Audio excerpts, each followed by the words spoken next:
Olá, meus amigos, minhas amigas, boa tarde, sejam todos bem-vindos, bem-vindas a mais um Evangelho no Lar, promovido pela nossa Casa de Oração Prozebem. Eu estou muito feliz de estar aqui com vocês, é sempre muito bom a gente estudar um pouquinho do Evangelho, trazer algumas reflexões para o nosso dia a dia, e hoje o estudo está muito interessante do nosso Evangelho, né? O nosso Evangelho vai lá para o capítulo 23, que fala sobre estranha moral. Nessa estranha moral, minha gente, olha só os tópicos que tem.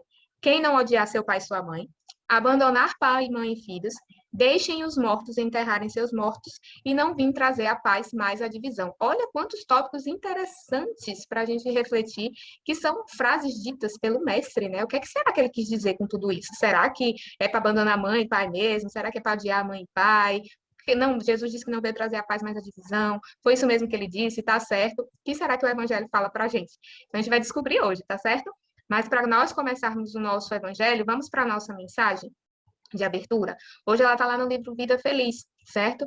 Nesse capítulo, Joana de Ângeles, que é o espírito, a psicografia de Divaldo, a nossa benfeitora diz assim: nunca te apoies no pessimismo para deixar de lutar.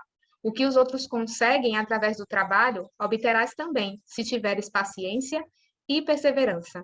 Não pretendas iniciar a vida por onde outros a estão concluindo. O êxito depende de muitas tentativas que não deram certo. O fracasso sempre ensina o modo como não se devem fazer as coisas.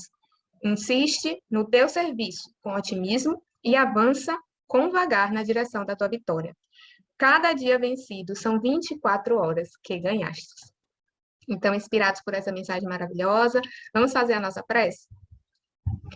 Vamos respirar profundamente, elevar os nossos corações, os nossos pensamentos ao nosso Deus Pai de amor, inteligência suprema, causa primeira de todas as coisas, ao nosso mestre amado querido Jesus, Maria Santíssima, espiritualidade amiga.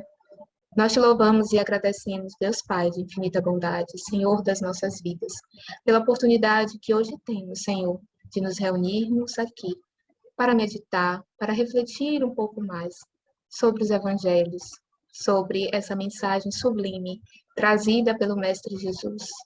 E que essa mensagem, Senhor, se torne a luz das nossas vidas, a luz que guia, a luz que ilumina, a luz que rege toda a nossa vida. Que possamos compreender o Evangelho, que possamos absorver esses ensinamentos benditos e trazê-los para a nossa vida, Senhor. Nos abençoa, Deus Pai. Nos abençoa, Mestre amado Jesus. Fica conosco, nos guia, nos ilumina hoje sempre, que assim seja. Bom, meus amigos, vamos começar? Vamos fazer a leitura, tá certo? De alguns trechos aqui do Evangelho, são 4 tópicos, né? Quem não odiar seu pai e sua mãe, abandonar pai, mãe e filhos, deixem os mortos enterrarem seus mortos, não vim trazer a paz, mais a divisão, relembrando a todos que é o capítulo 23 do Evangelho segundo o Espiritismo, intitulado Estranha Moral. Então, como não daria tempo, né, dentro dos 20 minutos, às vezes a gente passa um pouquinho para falar sobre, ler tudo, todo o capítulo, a gente vai fazer assim. Vamos ler, né, os trechos dos evangelhos e vamos trazer qual é a orientação do evangelho sobre cada uma dessas partes, que são bem polêmicas, muita gente não compreende o que é que Jesus quer dizer aqui, e é justamente nisso que Kardec, a espiritualidade, vai nos elucidar sobre como devemos compreender essas passagens, certo? Então, vamos iniciar lá no item 1, certo? Quem tiver com o Evangelho pode acompanhar, e que fala sobre quem não odiar seu pai e sua mãe. E aqui a gente vai começar lendo um trechinho do Evangelho de Lucas, tá? Capítulo 14, versículos 25 a 27 e 33, que é assim. Jesus disse à grande multidão que caminhava com ele: Não poderá ser meu discípulo aquele que vier a mim e não odiar seu pai, sua mãe, sua mulher, seus irmãos e até mesmo a sua própria vida. Assim, todo aquele que não carregar sua cruz e não me seguir não poderá ser meu discípulo. E todo aquele que não renunciar a tudo que tem também não poderá ser meu discípulo. O outro trechinho está no item 2, é do Evangelho de São Mateus, capítulo 10, versículo 37, que diz assim: Aquele que ama seu pai ou sua mãe mais do que a mim, não é digno de mim. E aquele que ama seu filho ou a sua filha mais do que a mim, não é digno de mim. Que interessante Jesus trazer essas expressões, não é verdade? A gente fica um pouquinho confuso sobre só por esse título, né? Que diz assim, odiar o pai e mãe. Será que Jesus, gente, realmente poderia ter dito algo desse sentido? Será que Jesus, com os seus ensinamentos e o mais ainda, né, com a sua prática, que sempre foi pautada em ensinar e também demonstrar a prática do amor, do perdão, da caridade, da igualdade, da piedade filial, a gente tem que honrar pai e mãe, que é um capítulo no Evangelho que fala só sobre piedade filial, que fala do respeito que os filhos precisam ter com os pais. Será que esse mesmo mestre que ensinou e exemplificou tudo isso poderia, em outra parte do Evangelho, nos orientar a odiar pai e mãe? O que é que o Evangelho segundo o Espiritismo tem a nos dizer sobre isso? Ele tem a dizer, Kardec, ele é fantástico, ele é lúcido, ele é muito inteligente, ele é fantástico e muito bem orientado, inspirado pela espiritualidade superior.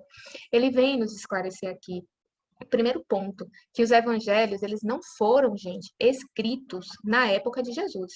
Ou seja, Jesus não estava ali falando, ensinando, e tinha alguém escrevendo tudo o que ele estava ensinando. Não foi isso que aconteceu, tá certo? Os evangelhos, eles foram todos escritos depois que Jesus passou aqui a sua encarnação na Terra e tudo, cumpriu a sua missão, eles começaram a ser escritos. Então, claro que eles foram primeiro escritos na língua de Jesus, que era o dialeto siríaco, e que das traduções, né, e que daí vieram as traduções, que vieram a partir desse dialeto. Então, o que é que Kardec diz? Olha, primeiro, o evangelho não foi escrito na mesma época do que Jesus estava falando. Segundo, ele foi escrito no dialeto que Jesus usava naquela época, que ele disse que é o dialeto siríaco. E daí tiveram várias traduções. Então, o que é que aconteceu aqui, segundo Kardec? É muito provável que muitas daquelas palavras tenham sido trocadas por outras, né? A gente sabe, até nos dias atuais, que é muito difícil fazer uma tradução em que você encontre uma correspondência perfeita nas palavras, não é verdade? E aí é justamente isso que ele fala, que o evangelho, né, diz aqui pra gente que a palavra odiar, no dialeto siríaco, pois certamente Jesus não falou a palavra odiar no sentido que a gente entende e conhece hoje, porque isso entraria em contradição com tudo que Jesus ensinou. Então, gente, aquela palavra odiar, aquela expressão odiar, não é aquela expressão da mesma forma que a gente conhece hoje, tá? Ele pode ter utilizado a palavra odiar, mas com um significado mais brando, um significado diferenciado. Tanto que no Evangelho tem uma nota de rodapé que nos diz que a época de Jesus, lá no dialeto dele, o termo odiar, gente, significava amar menos, ou não amar igualmente tanto quanto a um outro, tá? Então, se a gente substitui a palavra odiar por amar menos, o que Jesus falou passa a ter sentido, tá? Por isso que nós devemos sempre buscar ter cuidado, buscar estudar o sentido das palavras na época do Cristo, para que a gente, com a nossa pequenez, com a nossa inferioridade espiritual, venha deturpar aquilo que foi ensinado pelo Mestre, tá certo? E aí, por que que Jesus teria dito aqui para a gente, quem não amar menos, tá? Vamos trabalhar com não amar menos, não seria odiar, mas não amar menos sua família, não poderia ser o seu discípulo. Jesus, minha gente, veio à Terra para falar sobre a vida espiritual. Ele que disse para a gente, meu reino não é deste mundo. dizendo para a gente que a verdadeira morada dos espíritos não é o mundo material, é o mundo espiritual. Então, quando ele diz para a gente que nós precisamos amar menos as coisas da terra, ele também quer dizer precisamos amar mais ao Pai. Ele está dizendo simplesmente que nós precisamos nos desapegar da matéria. A gente precisa respeitar os nossos pais, honrar os nossos pais. A gente precisa ter essa piedade filial, mas a gente não pode se prender, se apegar mais aos nossos às coisas da terra do que os compromissos que nós temos com o Pai. A nossa responsabilidade com Deus de crescer, de evoluir espiritualmente, ela é maior que tudo. E tudo aqui na terra é passageiro. Então, o que Jesus quis nos orientar, diz o Evangelho, é que nós não podemos nos apegar mais à vida material, às coisas do mundo, mais do que ao Pai, dos nossos compromissos com Ele e das coisas do Espírito, tá? O que faz com que a gente verdadeiramente cresça é o bem que a gente faz, tá? Não apenas para a nossa família, mas para a humanidade, que é a nossa verdadeira família, né?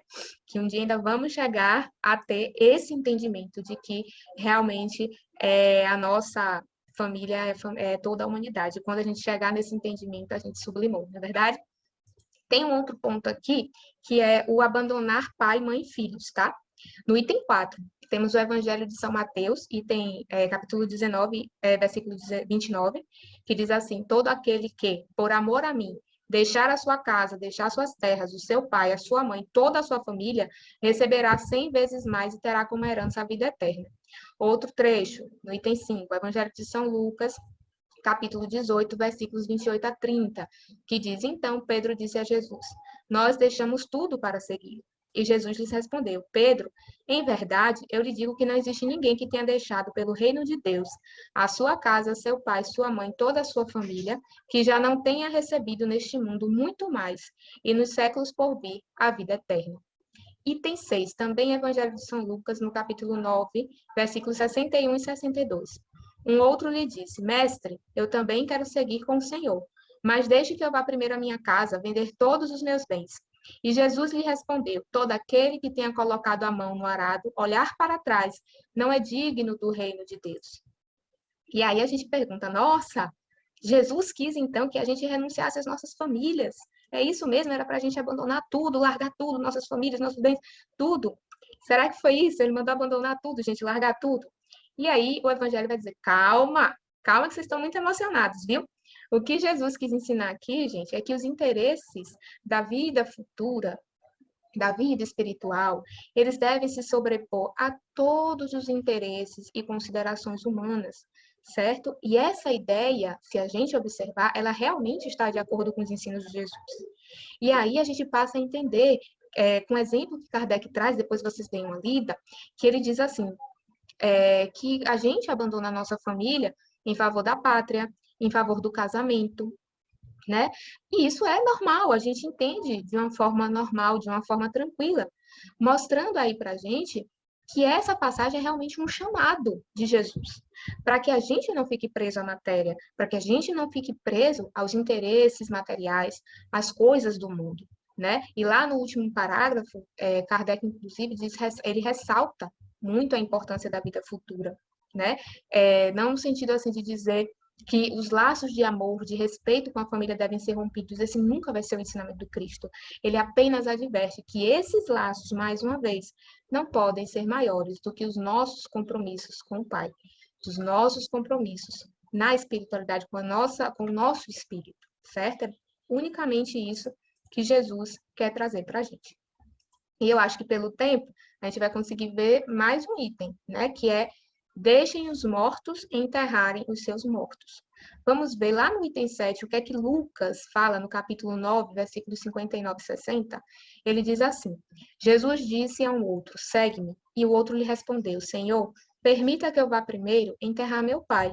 Ao que Jesus lhe disse: deixe que os mortos enterrem os seus mortos, mas quanto a você, vá e anuncie o reino de Deus.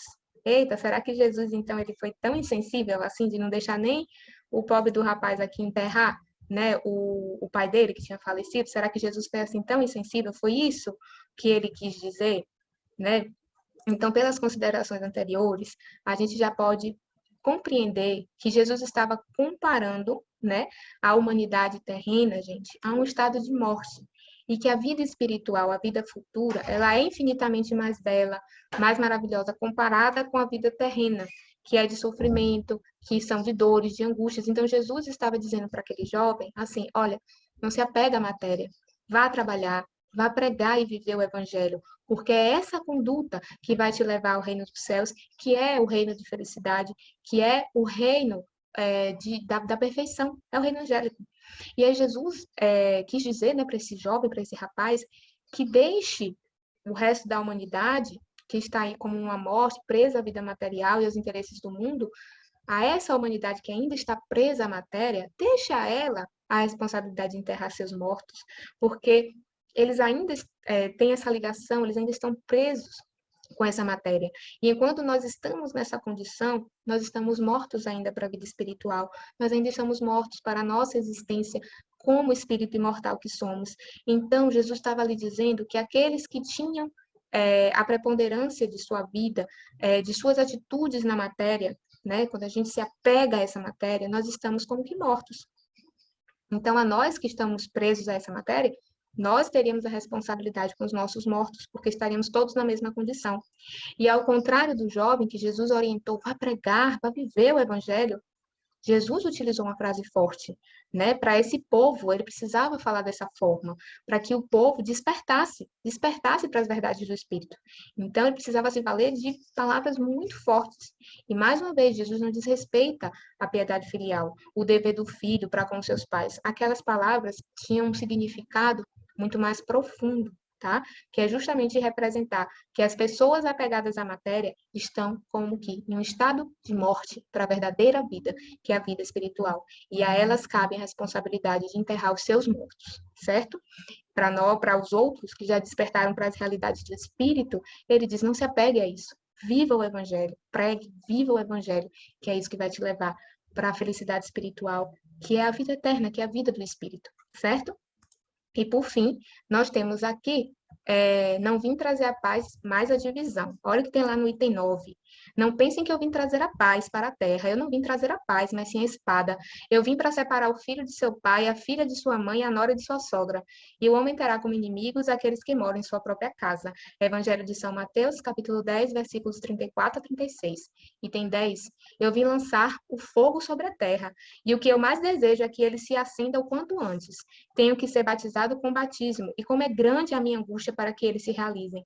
Acreditam que eu vim trazer a paz para a terra? Eu asseguro que não. Pelo contrário, vim trazer a divisão, pois de hoje em diante, onde se encontrarem 5 pessoas numa casa, ficarão umas contra as outras, 3 contra 2 e 2 contra 3. O pai contra o filho e o filho contra a mãe contra a filha e a filha contra a mãe, a sogra contra a nora e a nora contra a sogra.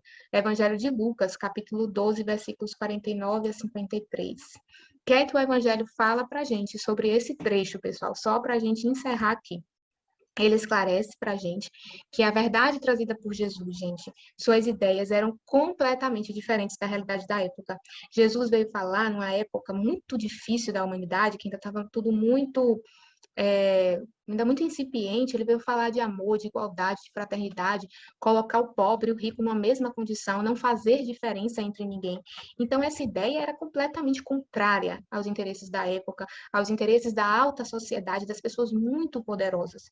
Então, é óbvio que qualquer ideia como essa, que viesse ser contra, né, os interesses dos poderosos, que diminuíssem essas pessoas, colocando eles numa condição de igualdade com aqueles que eles olhavam e diziam, são meus inferiores, essa ideia não seria bem aceita. Então, era uma ideia, Jesus veio dizer isso, o que ele estava trazendo era uma ideia que, com certeza, seria atacada, seria combatida, seria objeto de lutas, de brigas, de batalhas, de divisões, inclusive dentro da própria família. Então, se numa família existissem pessoas que buscassem seguir o evangelho de Jesus e tivessem outras que não seguissem, que quisessem manter o status quo, eles necessariamente viveriam uma divisão, haveria espada, lutas e divergências, como sabemos que houve. E Jesus não disse que ele queria que isso acontecesse, mas ele sabia que diante da pouca evolução da humanidade, diante dessa ideia nova que ele trazia, ele sabia que essas ideias não seriam aceitas de forma pacífica. Existiriam lutas, divisões, e houve. Temos aí as cruzadas, tivemos aí os mártires, né? E como ainda há divisões nos dias de hoje por conta de intolerância religiosa. Precisam ser superadas, tá bom? Mas vamos encerrar por aqui. Façam a leitura, gente, desse capítulo, é bem interessante. Kardec, ele trabalha de uma forma muito lúcida, muito racional, muito completinha, cada um desses trechos, tá certo? Vamos fazer a nossa prece final para encerrar bem o nosso evangelho de hoje? Vamos elevar os nossos pensamentos a nosso Deus Pai e agradecer mais uma vez, Senhor, pela oportunidade que temos de meditar sobre esse capítulo tão importante, estranha moral, compreender realmente o que o Mestre quis dizer e rogar a Ti, Senhor, rogar a Ti que nos abençoe para que possamos, com muita lucidez, passar a compreender as coisas da vida, nossas dificuldades, através da vida, da luz que é a vida futura, a imortalidade da alma pela reencarnação, que possamos ser iluminados e possamos, Senhor, nos transformar a partir de agora. Olhar as situações de um ponto de vista mais alto, buscar transcender as coisas da matéria.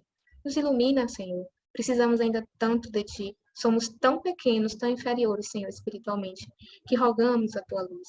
Derrama, Senhor, sobre cada um de nós que agora assiste esse Evangelho, a Tua luz. Desfaz, Mestre, todas as energias negativas, as energias que nos prendem a terra, que possamos ser renovados nesse momento com essa sua energia, Senhor, essa energia divina que dissipa tudo o que não é luz de nós. Abençoa os nossos amores, abençoa o nosso lar, abençoa aqueles que se considerem os nossos inimigos, os nossos antagonistas. Abençoa cada irmão em humanidade, Senhor, que sofra dores físicas, espirituais, emocionais. Abençoa os dirigentes das nações para que tomem as decisões pautadas no bem de todos, no bem da humanidade.